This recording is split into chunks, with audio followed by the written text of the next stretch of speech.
In the burning sands of northern Africa, beneath a hot desert sun, a powerful kingdom thrived for thousands of years. Strong kings and queens built massive temples and buried their dead in pyramid-shaped tombs. But this is not Egypt, and the people who made these monuments were not ancient Egyptians. This is the Sudan, the largest country in Africa and the birthplace of Nubia, a golden kingdom nourished by the Nile. At that time, it was the largest country of the whole world. It was an empire, a real empire. An empire with a language that scholars still can't read.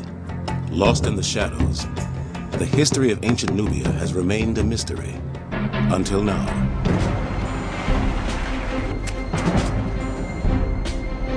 You have the chance to find something for the first time. We're writing the history books right now from the antiquities of this country. From the ground comes evidence of sacred rituals.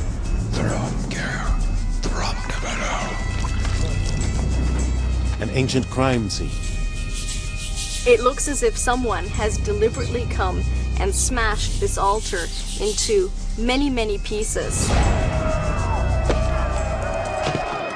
And a ruthless invasion that may have brought down the powerful empire.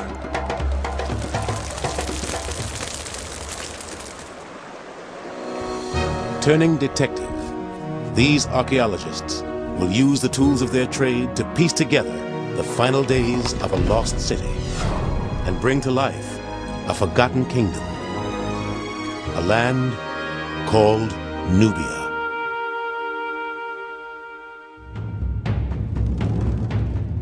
Ancient Nubia began to emerge as a powerful state in what is now Sudan around 2000 BC.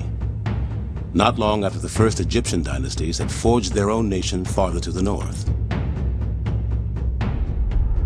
From the beginning, Nubian rulers and their formidable armies of skilled archers were perceived by the Egyptians as a force to be reckoned with and a dangerous competitor for control of the southern reaches of the Nile. For many years, Egyptian pharaohs held sway over their southern adversaries. But there came a time when the Nubians turned the tables and conquered Egypt. Rivals at war, partners in trade, the history of these two nations would be intertwined for millennia. Today, it's the Egyptians who bask in the limelight, but the story of one of their greatest rivals is beginning to emerge from the shadows. The Nubians were African, sophisticated and artistic. They flourished independently of Egypt for thousands of years. Rich veins of gold brought Nubian rulers great wealth. Artists excelled at fashioning the precious metal into jewelry to adorn their royal patrons. Ceramics produced by Nubian potters were considered some of the finest in the ancient world. Nubian architects not only built temples to a unique pantheon of gods, they also revitalized Egyptian traditions. Today, Sudan has nearly 3 times as many pyramids as Egypt.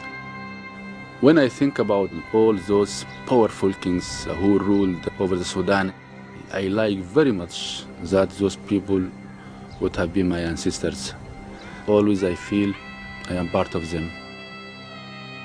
In the 1920s, Harvard archaeologist George Reisner excavated Nubia's magnificent tombs and laid the foundation for a chronology of kings and queens that spans more than 1,000 years. We have their names, but many of their stories are still lost in the cryptic code of the Nubian script. To decipher the language, archaeologists dream of finding a new Rosetta Stone, like the one used to translate Egyptian hieroglyphs in 1822. That would be absolutely fantastic if we were to find such a document. It's a scholar's dream to find a clue to solve a puzzle like this. Now a remarkable new site, a lost city in the sand, may hold the key to unlocking Nubia's past.